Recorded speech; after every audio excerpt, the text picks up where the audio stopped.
Quiero pedirles que para iniciar nos pongamos de pie un momentito más y vamos a orar al Padre, vamos a pedir su guía, su dirección, su ayuda para este momento, para este tiempo que vamos a tener. Padre, te damos muchas gracias en este momento una vez más por tu amor, por tu bondad, por tu misericordia. Gracias por permitirnos la vida hasta este momento, por permitirnos ahora la libertad de poder estar reunidos, congregados en tu nombre, para darte gloria y alabanza porque tú lo mereces, porque tú eres bueno, porque para siempre es tu misericordia. Pero al mismo tiempo, Señor, tenemos la bendición, el privilegio y la libertad de recibir tu palabra, de abrir una vez más tu escritura, Señor, y aprender nuevamente acerca de lo que tú pides, acerca de lo que tú tienes para la vida de cada uno de los que estamos aquí. Gracias, Señor, porque tú nos has traído con un propósito, porque tú has determinado que pudiéramos estar aquí, Señor, para escuchar tu palabra. Padre, queremos rogarte que este tiempo sea dirigido, sea ordenado por tu Santo Espíritu en cada uno de nosotros y que ello nos permita darte la honra y la gloria a ti en primer lugar. Pero también, Señor, rogamos que tu bendición sea derramada en esta tu iglesia, que las palabras que escuchemos, que aprendamos, Señor, lleguen hasta lo profundo de nuestro ser, de nuestra mente, de nuestro corazón, y que produzcan un cambio en nuestras vidas, un cambio que sea para agradarte, Señor, para servirte mejor, para poner nuestros dones a tu servicio de una mejor manera, Señor, que sea edificada tu iglesia. Padre, no merecemos tus bondades, no merecemos los privilegios que tú nos concedes, pero reconocemos y sabemos que es únicamente a través de los méritos de tu Hijo Jesucristo, y es a través de esos méritos que nos dirigimos a ti en este momento. En el nombre de Cristo Jesús oramos. Amén. Bien, tomen asiento, hermanos. Pues ya como lo leía nuestro hermano Emanuel y como lo mencionaba nuestro hermano Gama, nos corresponde en este día continuar con nuestro estudio del libro de Hechos, capítulo 3, los primeros 10 versículos. Y en este pasaje, como ya lo pudimos leer hace un momento, encontramos nuevamente un evento relacionado con hechos sobrenaturales, ¿sí? Como se ha venido comenzando a observar en la narrativa de Lucas, en el libro de Hechos. Nuevamente un evento sobrenatural, de la misma manera en que lo vimos hace un par de semanas cuando comenzábamos a estudiar el capítulo 2. ¿Se acuerdan del milagro de las lenguas repartidas y cómo la gente comenzó a hablar en lenguas que no conocían, pero todo esto con un propósito, y todo esto en primer lugar pues dirigido por el Espíritu Santo?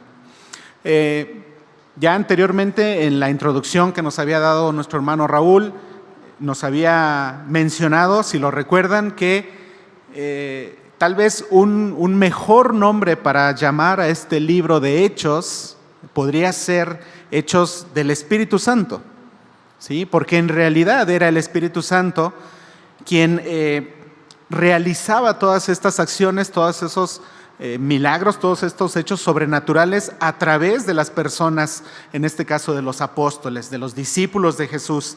Entonces nuevamente en este capítulo 3 nos encontramos con un nuevo milagro, y entonces tenemos que reconocer en primer lugar, no tenemos que perder esta perspectiva de que ¿quién fue realmente quien realizó este milagro? ¿Quién fue? El Espíritu Santo, ¿sí? Lo realiza a través de la persona directamente del apóstol Pedro, pero es el poder del Espíritu Santo quien realiza este milagro en este cojo que estaba ahí postrado a la puerta, la hermosa, en el templo. Pues nuevamente, repito, son las acciones, los hechos del Espíritu Santo a través de sus discípulos, con los cuales, con estos milagros, continuaba cumpliéndose lo que se había ya establecido, lo que ya se había mencionado en Hechos 1:8. ¿Qué dice Hechos 1:8? Pero recibiréis poder cuando haya venido sobre vosotros el Espíritu Santo y me seréis testigos, ¿dónde? En Jerusalén, en Judea, en Samaria y hasta lo último de la tierra. Entonces, nuevamente, recordamos este principio. Cuando venga el Espíritu Santo, recibiréis poder. El poder era de Él, del Espíritu Santo, y Él reparte a los creyentes. En este caso, comenzamos a verlo en primer lugar a los apóstoles, a los discípulos, pero sabemos que es a todos los creyentes, que es el poder del Espíritu Santo repartido en ellos. Y es en ese poder de Dios que otorga el Espíritu Santo que comienzan a realizarse estos milagros, estos eventos sobrenaturales. Y continúa diciendo el versículo 8, y me seréis testigos en Jerusalén, en Judea, en Samaria y hasta lo último de la tierra. Ya habíamos escuchado que el mencionar estos lugares de forma progresiva, pues nos daba a entender el hecho de la expansión del Evangelio, de que Dios había establecido un orden de cómo tenía que expandirse el Evangelio de Jesucristo para llegar hasta los confines de la tierra. Primero en Jerusalén, posteriormente en Judea, en Samaria y hasta lo último de la tierra, menciona Hechos 1:8. Entonces continuamos todavía con estos hechos realizándose en Jerusalén, ¿sí? Aún estamos en esta etapa inicial de la expansión del Evangelio y estos milagros continúan ocurriendo principalmente en Jerusalén. También la semana pasada estudiábamos el capítulo 2, los últimos versículos, y en el versículo 43 de Hechos 2 se nos menciona también precisamente una característica que era muy evidente en la iglesia cristiana. Dice Hechos 2:43, y sobrevino temor a toda persona, a los que estaban allí a los alrededores en la ciudad de Jerusalén, a los que eran testigos de estos eventos, de estos milagros. Sobrevino temor a todas esas personas y muchas maravillas y señales eran hechas. ¿Por parte de quién? Por los apóstoles. Eran hechas muchas maravillas y señales. Repito, entonces una vez más, ahora en el capítulo 3 nos encontramos con una más de estas maravillas y señales realizadas por los apóstoles, pero repito, sabemos que atrás de los apóstoles era realmente el Espíritu Santo quien estaba realizando estas obras, estos milagros. Bueno, quiero continuar con un par de preguntas y quiero que meditemos acerca de esto. Dentro de la biología, ¿cuál es el ejemplo más común que todos nosotros estudiamos acerca de una transformación? ¿Se acuerdan?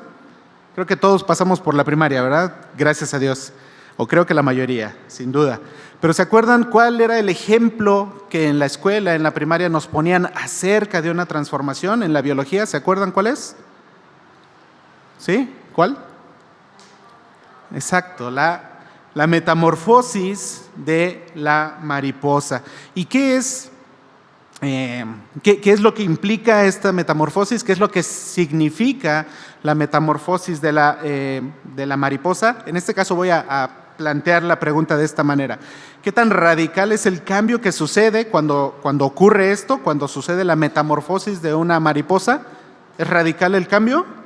Sí, ¿verdad? Es completamente radical. Tiene que ver la metamorfosis de la mariposa con una transformación completa. No hay absolutamente nada que ver con el origen de lo que es la larva, con el resultado final, al final de la metamorfosis, ¿verdad?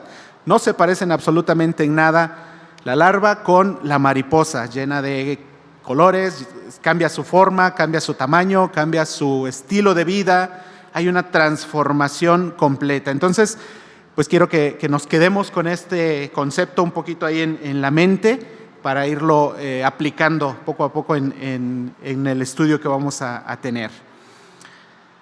Bueno, regresamos a nuestra historia, lo que estamos estudiando, a este episodio que nos narra el doctor Lucas. Y quiero que tomemos en cuenta las circunstancias que estaban viviendo los protagonistas de esta historia. Y en primer lugar quiero que tomemos en cuenta a este cojo que se encontraba postrado ahí a la puerta, la hermosa, en el templo de Jerusalén. Bueno, este personaje, este cojo, era un hombre lisiado de nacimiento. Así había nacido. Desde que había nacido, pues había tenido este defecto por el cual había quedado cojo y no podía desplazarse por sí mismo, no podía caminar. Este cojo además era bien conocido por la desgracia que padecía. Todos lo ubicaban, todos lo reconocían, porque era su permanencia ahí en la puerta la hermosa, en el templo de Jerusalén, era constante. No había día en que él faltara. Todos los días era colocado allí para que recogiera, para que recibiera limosnas por parte de las personas que atravesaban por esa puerta. Entonces él era colocado en ese lugar de mucho tránsito, pero al mismo tiempo él era un hombre marginado, era un hombre señalado, era un hombre menospreciado. Él muy probablemente vivía por estas características, por estas circunstancias, con una gran aflicción, ¿sí? Ya que todos los días él era abandonado en ese lugar. Dice el versículo 2, y era traído un hombre cojo de nacimiento. Él era llevado a ese lugar. No es que él por sus propios medios llegara a ese lugar, sino que alguien tenía que llevarlo. Entonces lo llevaban a ese lugar y muy probablemente él era ahí abandonado para cumplir su propósito, su misión de cada día, ¿verdad? Y el propósito que él tenía de estar ahí todos los días era pedir limosna a todos los que pasaban por esa puerta, a todos los que se desplazaban por en medio del templo y tenían que atravesar esa puerta. Él tenía que estar ahí al pendiente para pedir limosna. Yo creo que ya había desarrollado también muchas técnicas, ¿no? Incluso para lograr su objetivo, para que la gente que pasara ahí le diera sus monedas, para que él no pasara desapercibido. Y sin duda yo creo que había logrado la manera de causar lástima, de hacer que las personas se conmovieran de verlo ahí y se sintieran movidos a darle algunas monedas, a recibir limosna de parte de ellos. Pero eso no quita el hecho de que fuera un marginado, de que fuera señalado, de que viviera en aflicción y de que viviera totalmente señalado por la gente que atravesaba por ahí. Y esto es algo común y eso es algo que se vive incluso hasta el día de hoy, ¿verdad? Generalmente, aún el día de hoy, los limosneros no son bien vistos, e incluso son rechazados y son señalados, así como seguramente lo vivía este personaje. Seguramente el producto de lo que él recolectaba durante el día ni siquiera se quedaba con él, ¿verdad? Seguramente esas personas que por la mañana iban a dejarlo, iban a abandonarlo ahí en la puerta la hermosa, por las tardes llegaban a recogerlo y sin duda tenían que recibir también parte de las ganancias, si no es que toda la ganancia que él lograba reunir. Entonces era una condición muy difícil, muy negativa, muy contraria para este personaje. ¿Ustedes pueden imaginarse poder vivir de esa manera? O que alguno de nuestros seres queridos, alguno de nuestros familiares se encontrara en una situación similar y que viviera estas circunstancias. Sería algo muy, muy difícil, ¿verdad? Muy contrario a lo ideal que nosotros pudiéramos pensar.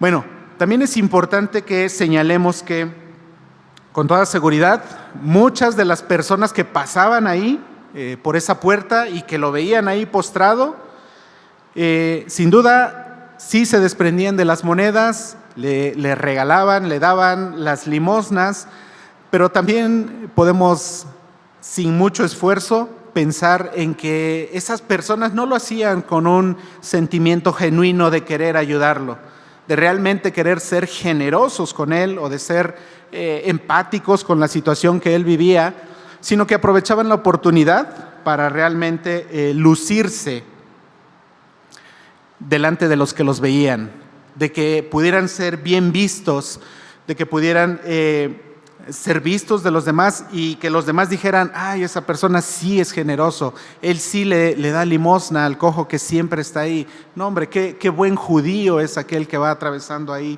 por la puerta. Sin duda, muchas personas aprovechaban esa oportunidad para ser vistos por los demás, para levantarse el cuello y para llevarse la gloria hacia ellos mismos, las miradas para que fueran volteadas hacia admirarlos a él por cuán buenos y cuán generosos podían llegar a ser. Y eso no podía pasar desapercibido ante el cojo, ¿sí? El cojo, por más que recibiera esas monedas, se daba cuenta realmente de lo que esas personas estaban intentando hacer, ¿sí? No era, por supuesto, ningún tonto, pudiéramos decir.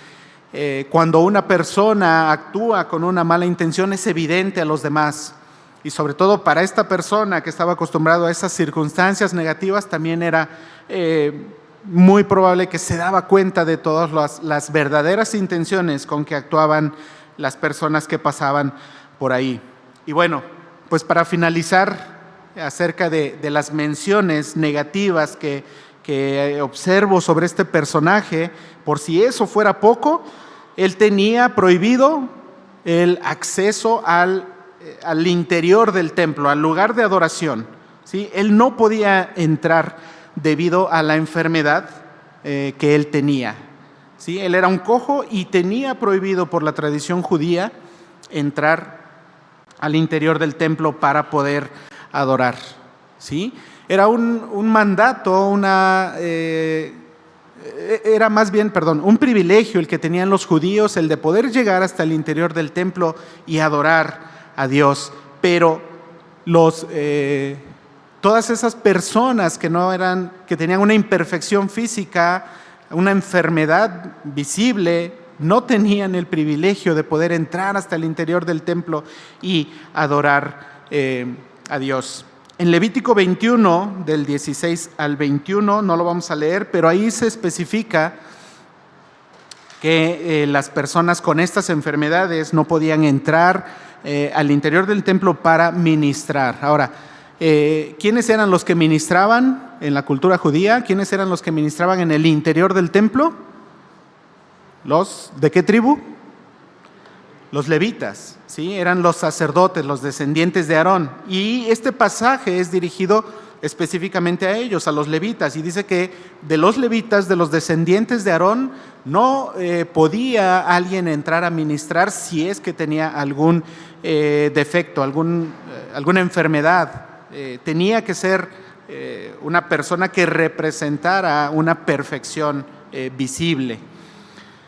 Entonces, esta ordenanza había sido dada inicialmente a los sacerdotes levitas, de que no podían entrar si había un problema físico en su cuerpo. Pero con el paso del tiempo, esta ordenanza se fue transformando, se le fue dando otro significado. Y en el libro de Segunda de Samuel encontramos que Segunda de Samuel 5:8, David dice...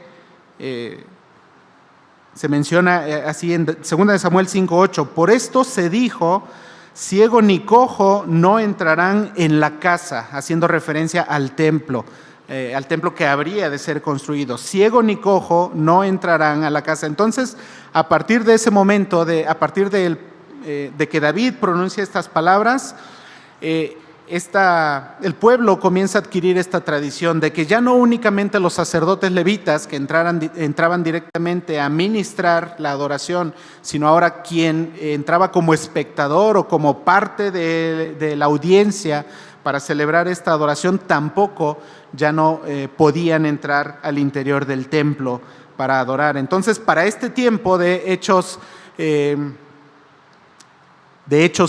del capítulo 3, pues esta tradición ya era muy conocida y muy practicada por todo el pueblo. Por eso este cojo que estaba ahí postrado a la puerta, la hermosa, ese era su límite. No podía pasar de esa puerta, no podía pasar al interior del templo para adorar junto con los demás. Entonces, estas son las circunstancias, algunas de las circunstancias que vivía este personaje. Muy sombrío, muy gris el panorama que podemos analizar así de manera muy rápida, ¿verdad? Pero si pudiéramos entrar a detalle a la vida de este personaje, yo creo que encontraríamos muchas cosas más, las cuales nos harían pensar realmente en todavía más circunstancias que sin duda este personaje vivía. Pero bueno, ahora vamos a continuar con los demás personajes de nuestra historia. Se menciona a dos discípulos, a dos apóstoles que son Pedro y Juan. Y aunque en realidad el día de hoy nos vamos a concentrar principalmente en la persona de Pedro, ya que al parecer en esta ocasión Juan únicamente fungía como un mero espectador o como un acompañante de Pedro. Más adelante, abro paréntesis, más adelante habrá la oportunidad de que Juan también tome protagonismo en las actividades que el Espíritu Santo realizaba a través de los discípulos. Lo veremos más adelante en los siguientes capítulos de Hechos. Entonces, cierro paréntesis. Al parecer, Juan únicamente estaba como espectador en este momento, pero es principalmente Pedro quien aparece como protagonista en esta escena. Y es Pedro quien se dirige directamente al cojo y realiza el milagro que leemos en los versículos 6 y 7. Entonces, pensando en el personaje de Pedro, pues también hemos escuchado muchas veces que él tenía muchos aspectos negativos, ¿verdad?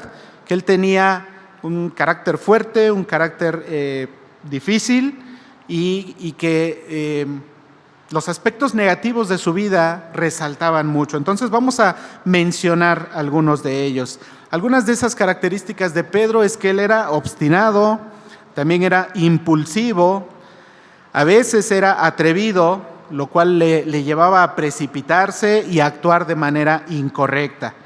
Pedro también era impetuoso y también muchas veces era imprudente.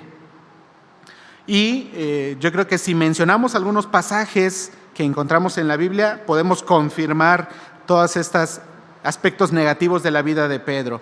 Y hay algunos pasajes que quiero mencionar. Podemos recordar algunos episodios en la vida de Pedro. Por ejemplo, ¿se acuerdan cuando él salió de la barca? ¿Se acuerdan cuando salió de la barca, cuando estaban navegando y a lo lejos vio a quién? Al Señor Jesús caminando sobre las aguas. ¿Y qué fue lo primero que hizo Pedro? Dijo: Señor, manda que yo también camine sobre el agua. Y que sabemos qué fue lo que pasó después, ¿verdad? Dudó por un momento y comenzó a hundirse. Entonces podemos recordar ese evento.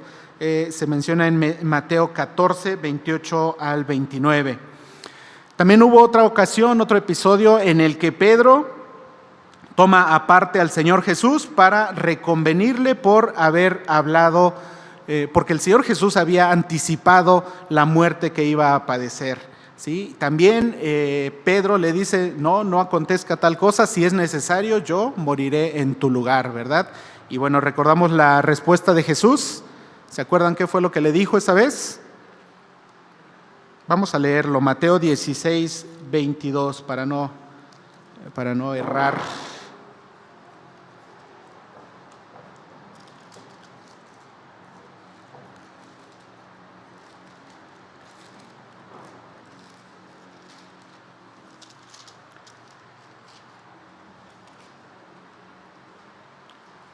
Mateo 16, 22 dice: entonces Pedro, tomándolo aparte, comenzó a reconvenirle diciendo: Señor, ten compasión de ti, en ninguna manera esto te acontezca.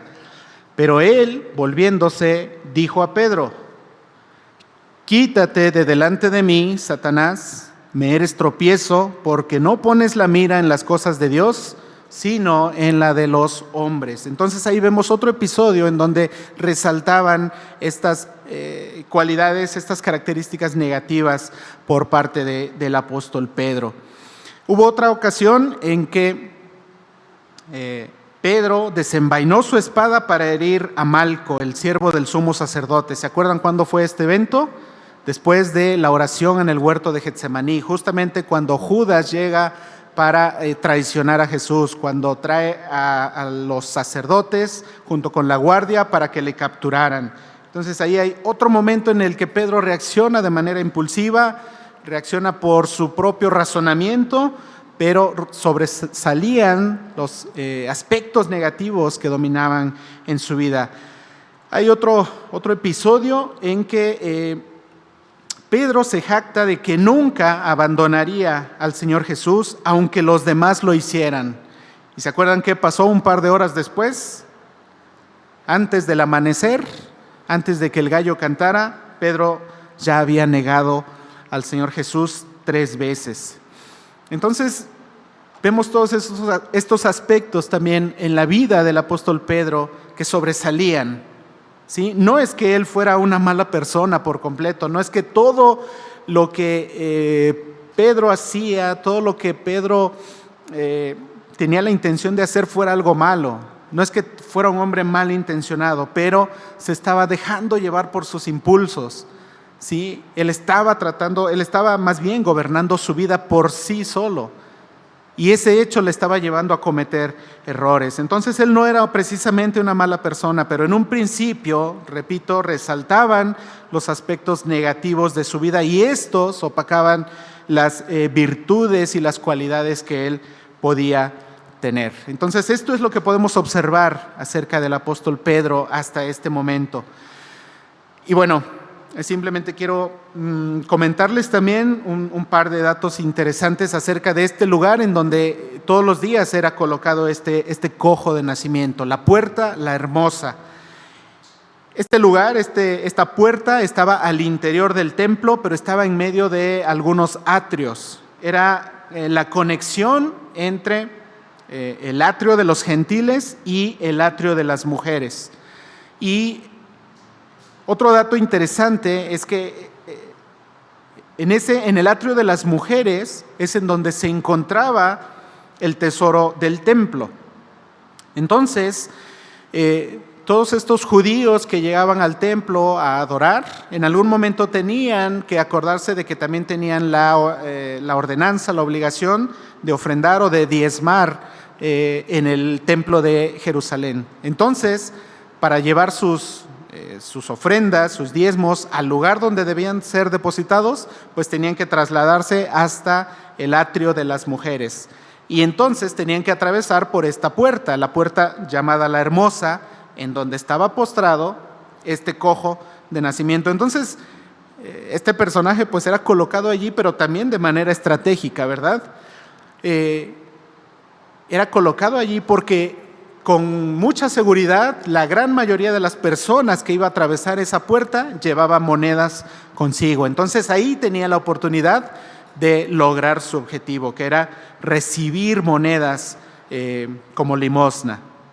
Bueno, solamente es un dato interesante, pero me parece bueno tenerlo en cuenta de por qué estaba colocado en ese lugar este cojo de nacimiento. Pero ahora vamos a centrarnos precisamente en el evento que sucede en este pasaje, en Hechos 3, y es el milagro de la sanidad.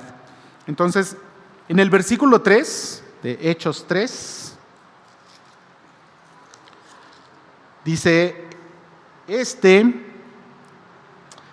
cuando vio a Pedro y a Juan que iban a entrar al templo, les rogaba que le diesen limosna.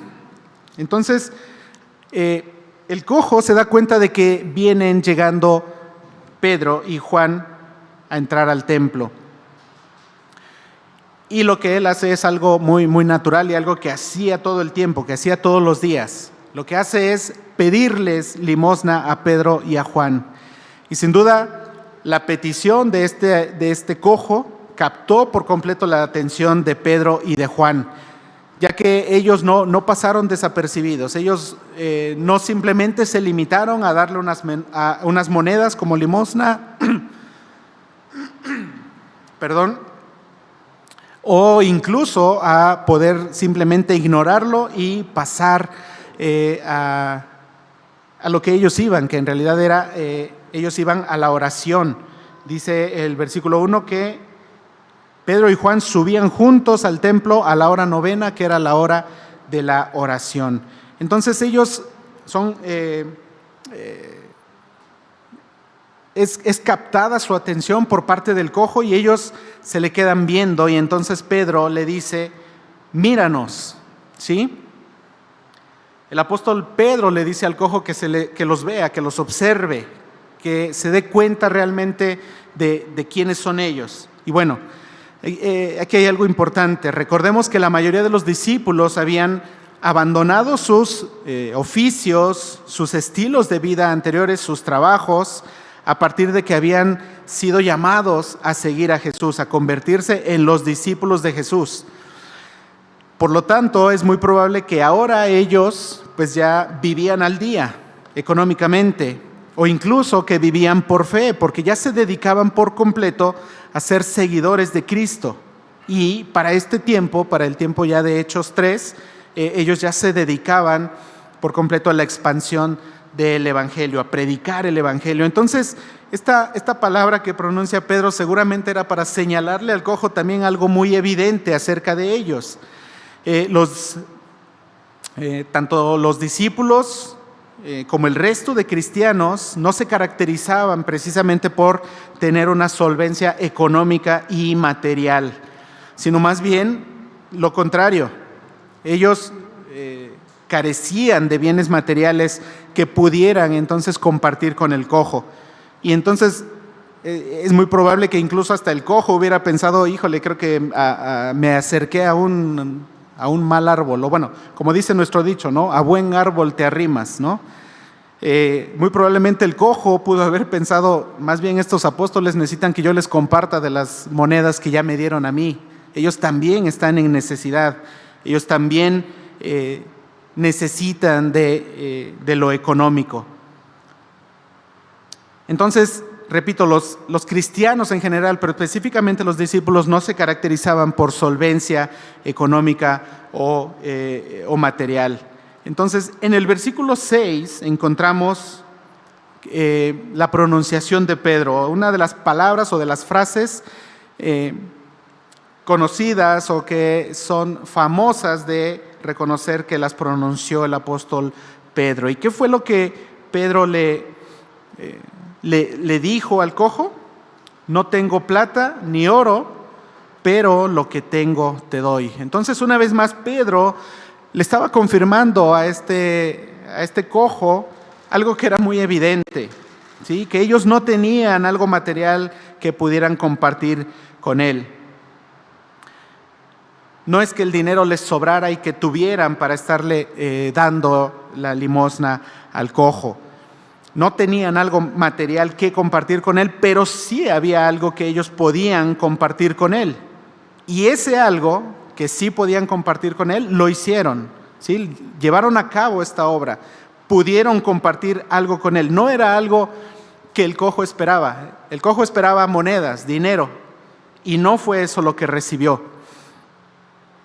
Pedro y Juan no se quedaron sin compartir nada con él. Pedro le dijo que sí tenía algo que podía darle. ¿Y qué es lo que dice el apóstol Pedro? ¿Qué es lo que le comparte? Dice la siguiente frase: en el nombre de Jesucristo de Nazaret, levántate y anda. Eso fue lo que compartió el apóstol Pedro con el cojo. No era algo que había salido de sí mismo, no era algo de lo cual él mismo pudiera desprenderse y entregárselo al cojo, no era algo que le perteneciera al apóstol Pedro, que él hubiera generado por sí mismo, era algo que también él había recibido.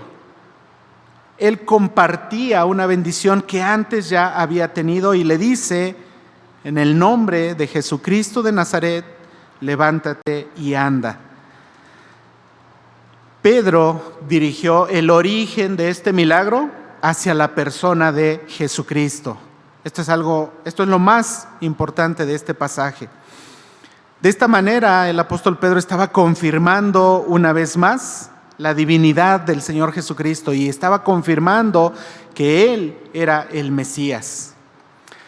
Y en la actualidad hay muchas personas que dicen ser cristianos, que dicen ser líderes, que dicen ser pastores, que dicen ser muchas cosas en el nombre de Jesús, dicen muchas cosas, pero en realidad tergiversan la realidad de este don, lo que es el don de la sanidad. Y de esa manera restan el mérito y la gloria que debe ser dada a Dios, atribuyéndosela a ellos mismos. ¿Sí? Ellos dicen que ellos tienen el don de sanidad. Ellos dicen: yo soy quien te puede sanar de tu enfermedad.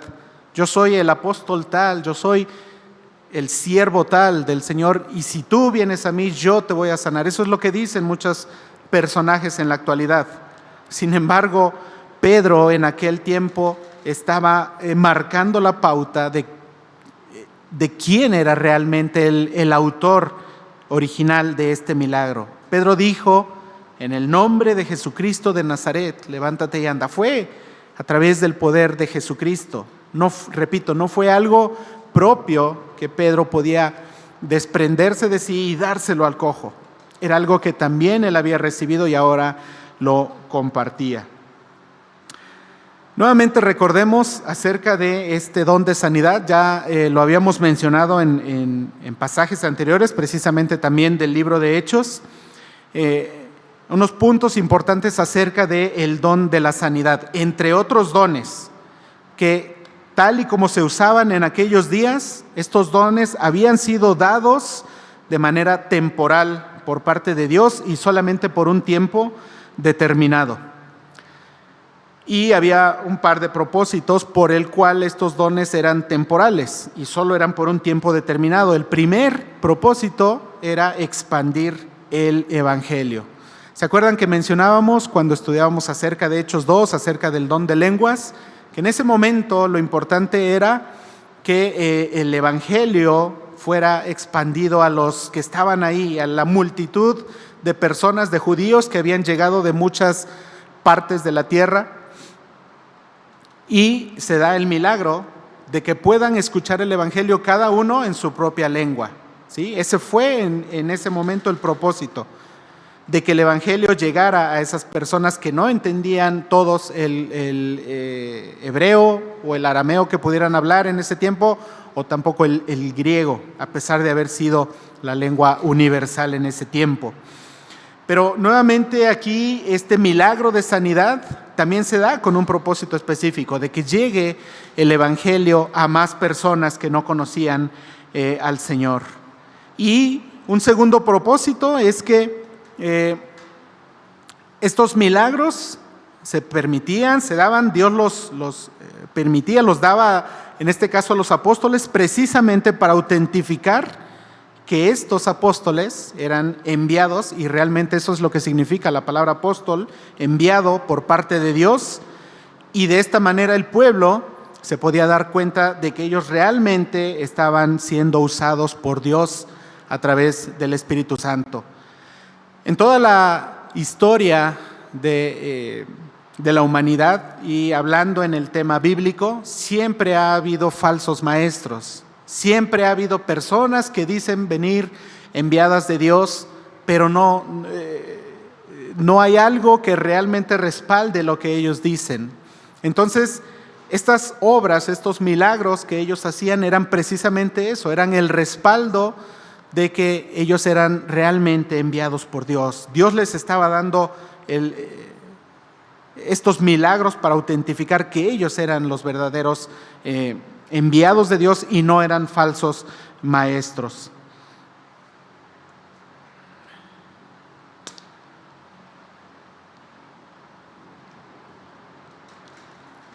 Bueno,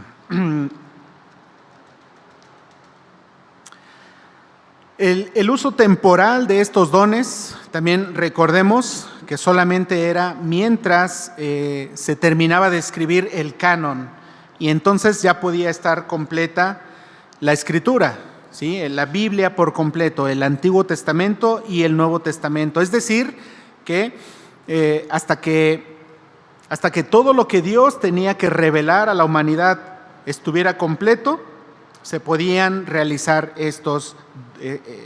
practicar estos dones, podían llevarse a cabo. Pero posteriormente, después de que el canon había sido cerrado, ya no había necesidad de que estos dones siguieran en vigencia. Cambió la forma en que Dios ahora se comunicaba con su pueblo.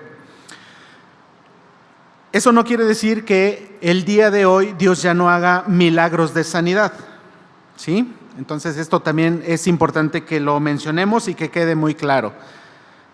El hecho de que el don de sanidad dado a ciertos personajes fuera solo temporal y solamente mientras se cumplía o se completaba el canon de la Escritura, no quiere decir que el día de hoy Dios ya no haga milagros de sanidad. Él lo sigue haciendo.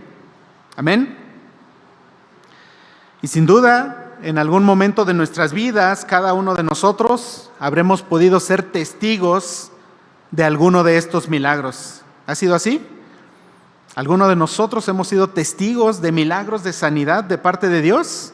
Sí, sin duda lo hemos visto y lo hemos visto también aquí en la iglesia. Hemos orado muchas veces por enfermedades de nuestros hermanos, por sanidades, y hemos visto la respuesta de Dios a esas oraciones. Hemos visto cómo Dios ha levantado en su soberanía, en su sabiduría y en su voluntad, dentro del marco de su voluntad, a muchos de nuestros hermanos de esa enfermedad que padecían. Pero precisamente la cuestión es que ahora este milagro de sanidad que Dios sigue realizando, ahora lo lleva a cabo con una mecánica o con una dinámica diferente. Ya no lo hace a través de una persona en específico, ya no lo hace para autentificar precisamente que alguien es el siervo de Dios, el escogido, el designado para esa tarea específica. Dios sigue obrando esos milagros de sanidad, pero ahora la intención es que toda la gloria, todo el reconocimiento sea otorgado directamente a Dios, de que le reconozcamos que es Él directamente quien ejecuta este milagro de sanidad, y de esta manera apartamos nuestra mirada de esas personas. El Señor nos cuida de eso, de cometer ese error, de poner en un altar a esos personajes que pudieran tener ese milagro de sanidad, y de esta manera podemos entonces dar directamente toda la gloria a Dios, a Él, que es el único que la merece. Bueno, hablando acerca de este hecho de la sanidad que recibió este cojo por parte de Pedro y de Juan, por último quiero mencionar que la sanidad que Dios le dio al cojo fue una sanidad física completa, ¿sí? También fue algo inmediato, algo que ocurrió en el instante. Eso nos muestra, nos enseña el inmenso poder y la grandeza de Dios. Dios no se limitó a solucionarle la vida en el aspecto terrenal o en el aspecto material, que era lo que él más padecía. Antes de ser sanado, el cojo se veía limitado a postrarse y a tener que causar lástima a quienes acudían ahí al templo para adorar, y esa era la manera en que él se ganaba la vida, o tal vez pudiéramos decir de mejor manera, era su forma de sobrevivir ante esas circunstancias negativas y de enfermedad que él vivía. Sin embargo, ahora que él había sido sanado, él tenía la oportunidad de poder realizar un trabajo por sí mismo, de desempeñar un oficio, y eso le permitía ser autosuficiente en el aspecto material y económico, y allá no tener que causar lástima a los demás. Muchas veces nosotros, cuando pedimos algo a Dios, esa petición que podemos llegar a realizar al Señor, la hacemos en el ámbito humano, hasta donde nuestra capacidad humana nos da. Y muchas veces pedimos de acuerdo a lo que vemos como seres humanos, o muchas veces también pedimos de acuerdo a lo que nos conviene, o de acuerdo a lo que se nos facilita a nosotros. Y perdemos de vista que realmente Dios tiene una obra especial que quiere hacer en la vida de cada uno de nosotros. Y muchas veces ese milagro, esa sanidad tal vez de alguna enfermedad física que tengamos, pero ese milagro que Dios trae a nuestras vidas llega y nosotros no captamos la idea de lo que Dios realmente pretende realizar en nuestras vidas. No solamente se trata de solucionar una parte de nuestros problemas. Muchas veces Dios abre las puertas para solucionar ese problema específico por el cual estamos pidiendo, pero también para salir de ese bache en el que nos encontramos, para ir creciendo en nuestra vida espiritual, para ir madurando, para irle conociendo de una mejor manera y servirle también de una mejor manera.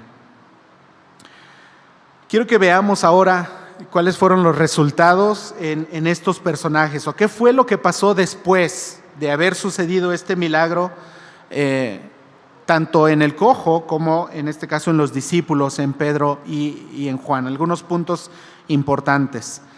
Específicamente en el cojo leemos en el versículo 8 ¿cuál fue la reacción de él? ¿Qué fue lo que hizo? Saltó, lo pongo ahí en rojo. Saltó, se puso en pie y anduvo.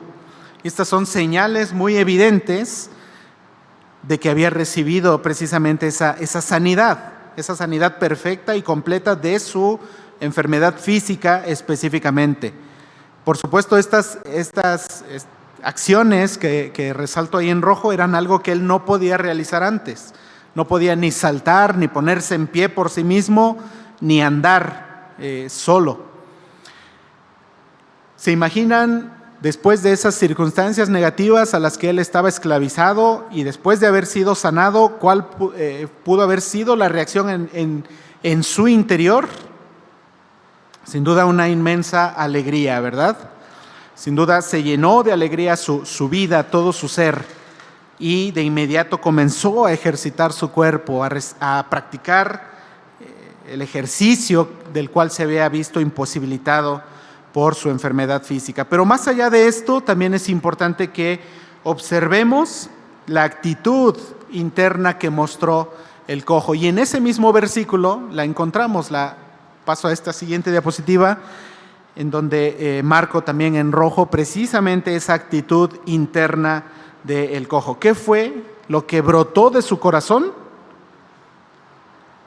El deseo de alabar al Señor. Él había reconocido que este milagro había sido realizado directamente por Dios hacia su vida. Sí, había recibido la sanidad por medio del apóstol Pedro, pero la reacción de él no fue alabar a Pedro, no fue agradecerle a él, no fue reconocer a Pedro, sino que dio la gloria a Dios directamente. Entró junto con ellos, junto con Pedro y Juan, al interior del templo. Ahora ya podía hacerlo, ya no tenía esa prohibición, y entró para alabar a Dios junto con los apóstoles. Él había reconocido que la gloria debía ser dada para Dios. La vida de este cojo había sido transformada por completo. Había sufrido esa metamorfosis completa respecto a lo que él era antes y respecto a las circunstancias que él vivía con anterioridad. En ese momento él se convirtió en un testimonio de una vida completamente transformada. Y ahora su vida había tomado un rumbo diferente, había dado una vuelta de 180 grados.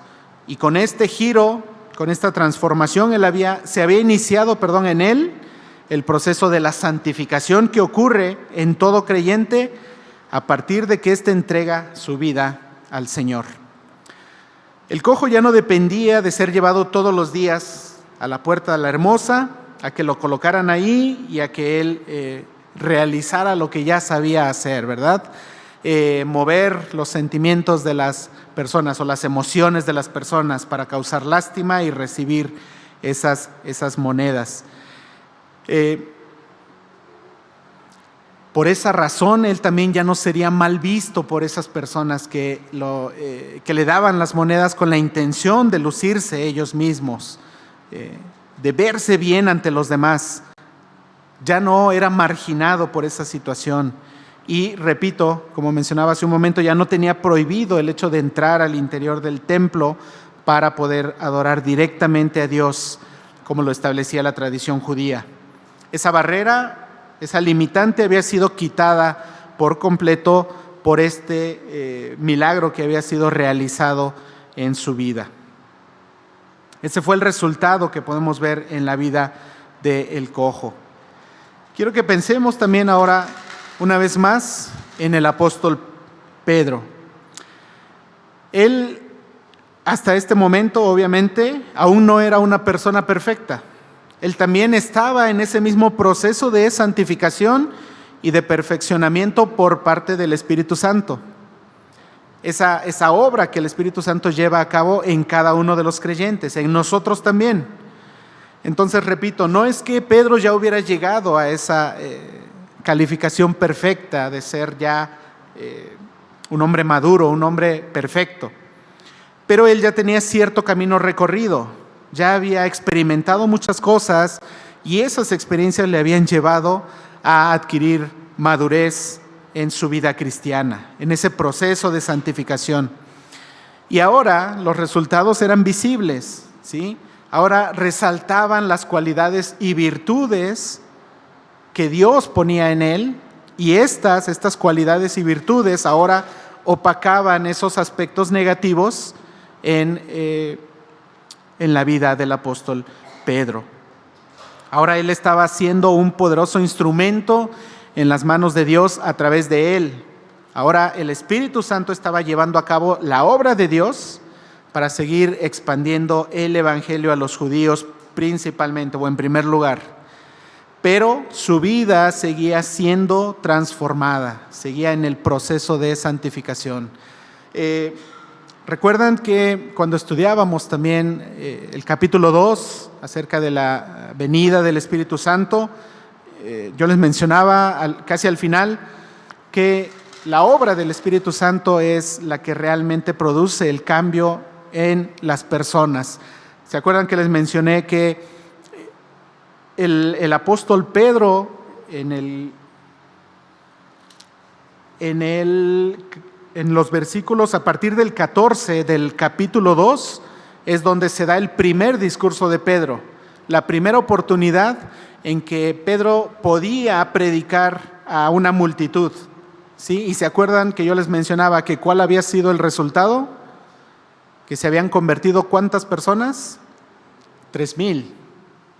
Ese fue el resultado de la primera vez que Pedro había predicado a una multitud. De ese Pedro con todas esas cualidades negativas que sobresalían en su vida, pero cuando comenzó a ser utilizado por el Espíritu Santo, hubo un resultado para la gloria de Dios, ¿sí? Entonces, repito, nuevamente Pedro estaba también en ese proceso de transformación, de perfeccionamiento, pero él ya llevaba un avance en su vida. Su proceso de transformación, junto con el del apóstol Juan, también se reflejaba precisamente en la relación de amistad que ellos dos habían desarrollado durante años anteriores. Estos dos apóstoles, tanto Pedro como Juan, los dos tenían a un hermano, cada uno, dentro de este grupo selecto de los 12, ¿sí? Pedro tenía a su hermano, ¿cómo se llamaba? ¿Se acuerdan cómo se llamaba el hermano de Pedro? Andrés, ¿sí? Y Juan tenía a su hermano que se llamaba Jacobo. Entonces, estos 4 personajes, hermanos Simón y Andrés y Juan y Jacobo, eran parte de los 12, pero Pedro y Juan habían desarrollado una amistad especial entre ellos. Más allá del parentesco que cada uno de ellos tenía con sus respectivos hermanos, era más fuerte la unidad que habían desarrollado como siervos del Señor y tenían esta amistad entre ellos. Esto se había dado desde que ellos habían sido llamados a seguir a Jesús, de que habían sido llamados a ser sus discípulos, pero sobre todo se había fortalecido más esta amistad y esta unidad en ellos a partir de la crucifixión del Señor Jesús. Y quiero mencionarles también algunos puntos importantes acerca de esta amistad, de esta unidad que tenían Pedro y Juan. Ellos habían sido socios de trabajo como pescadores, incluso antes de haber sido llamados por Jesús a ser discípulos. Ellos ya se conocían en el ámbito laboral, eran socios como pescadores. Después, ya siendo discípulos del Señor, ambos fueron testigos de la transfiguración del Señor Jesús. Posteriormente, ellos dos también fueron parte de los que acompañaron al Señor Jesús al interior del huerto de Getsemaní. Tenían una amistad muy fuerte, una unidad muy fuerte, y eran parte de ese grupo escogido por parte del Señor Jesús. Posteriormente también Jesús les encargó a ellos dos, a Pedro y a Juan, que se encargaran de la preparación de la última cena allí en el aposento alto. También ellos dos fueron los que corrieron a la tumba juntos el día de la resurrección, cuando llegaron y encontraron la piedra removida y la tumba vacía. Y finalmente, dentro de lo que yo les quiero mencionar, ambos siguieron la costumbre de los discípulos, y que había sido una ordenanza de parte de Dios, del Señor Jesús, de salir a predicar el evangelio en parejas. Ellos habían practicado este principio dado por el Señor Jesús. Todo esto era parte del plan de Dios para llevar a cabo los propósitos en la vida de los discípulos. Bueno, para finalizar estos comentarios en específico acerca del apóstol Pedro, en Juan 1:42 hay una frase, la tenemos ahí en pantalla. Juan 1:42 dice: y le trajo a Jesús, y mirándole Jesús dijo: tú eres Simón, hijo de Jonás, tú serás llamado Cefas, que quiere decir Pedro. En este pasaje remarco en rojo el tú eres y tú serás. Y esto también nos marca precisamente esa transformación, esa metamorfosis por la cual no solo el apóstol Pedro, sino todo creyente tenemos que pasar, y es el proceso de santificación. Recuerdan que a través de la historia bíblica vemos cómo Dios, y cómo en este caso el Señor Jesús, cambia los nombres de personajes. Les cambia el nombre por el significado muchas veces de ese nombre.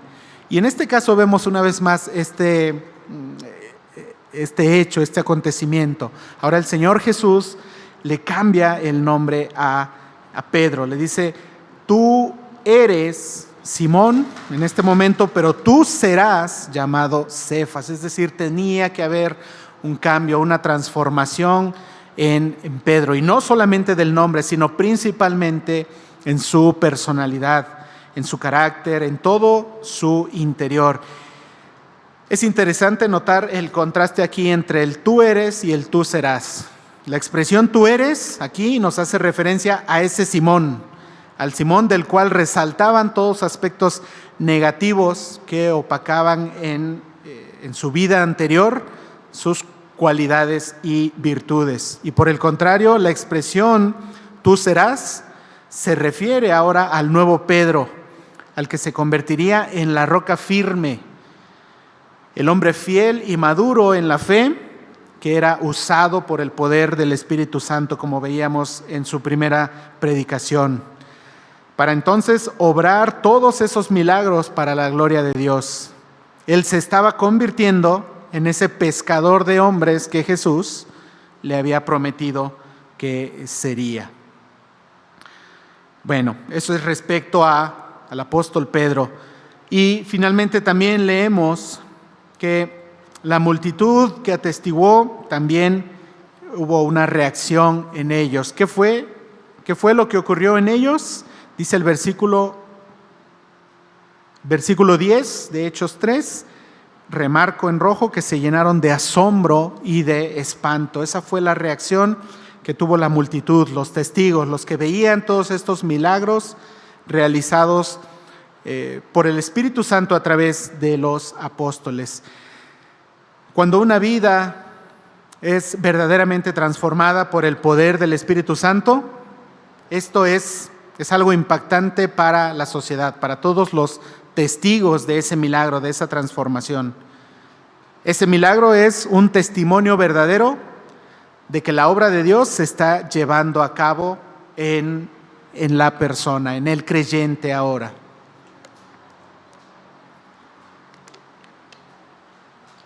Ya casi estamos terminando, hermanos. Creo que ya estamos cansados y sin duda el calor también nos afecta. Pero bueno, vamos a pasar precisamente a la conclusión de nuestro tema. Esta obra de transformación en el cojo que estaba postrado ahí en la puerta la hermosa, y esta obra de transformación también en la vida de Pedro y de Juan fue muy evidente a quienes los rodeaban, a todos los que les veían.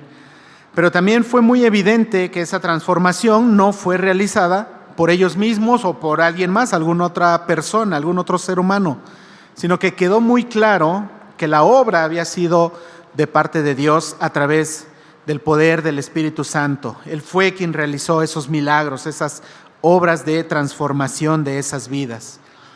Y en nuestro caso, debemos buscar siempre que los pequeños cambios que se van realizando en nuestra vida como parte de esa transformación sean testimonio de que Dios es quien está realizando esa transformación en nosotros, ese trabajo. La gloria nunca debe ser para nosotros o para alguien más, para los que nos le ponemos aquí al frente o para algún líder que está al frente de nosotros. No, la gloria siempre debe ser dada únicamente a Dios. Bueno, quiero finalizar con estas preguntas, las cuales no tienen que contestarlas con su voz ni levantando la mano, sino que son para que meditemos en ellas, para que veamos cómo está nuestra vida a la luz de este pasaje que estamos estudiando. Y esta primera pregunta dice: ¿estás dejando que el Espíritu Santo lleve a cabo la transformación en tu vida? ¿O te opones a esa obra queriendo ser tú quien dirija y gobierne tu vida? ¿Dejamos que sea Dios quien transforme nuestras vidas o nosotros queremos seguir sin soltar la rienda de nuestras vidas? Es algo muy humano, algo muy normal el hecho de llevar a cabo esta acción, de querer nosotros seguir siempre con el control de nuestras vidas, pero eso limita, más bien nosotros no dejamos que la transformación que Dios quiere hacer en nuestras vidas se lleve a cabo. Siguiente pregunta: ¿qué tanto está siendo transformada tu vida por la obra del Espíritu Santo? ¿Hay avance en nuestra vida o nos hemos quedado como en un principio? O peor aún, y muy triste, que ni siquiera haya comenzado algún cambio en nuestra vida. Esperemos que sí, que ese avance, esa transformación se vaya haciendo evidente, vaya siendo notable, vaya siendo visible en la vida de cada uno de nosotros. Siguiente pregunta: ¿tu nombre sigue siendo Simón o ya te conocen como Pedro? Y la entendemos mejor de esta manera, ¿no? ¿Resaltan más los aspectos negativos de nuestra vida anterior o ahora resaltan las cualidades y virtudes que Dios pone en nuestra vida? ¿Qué es lo que resalta en tu vida, hermano? ¿Las cosas negativas del pasado o los dones que ahora Dios trae a tu vida?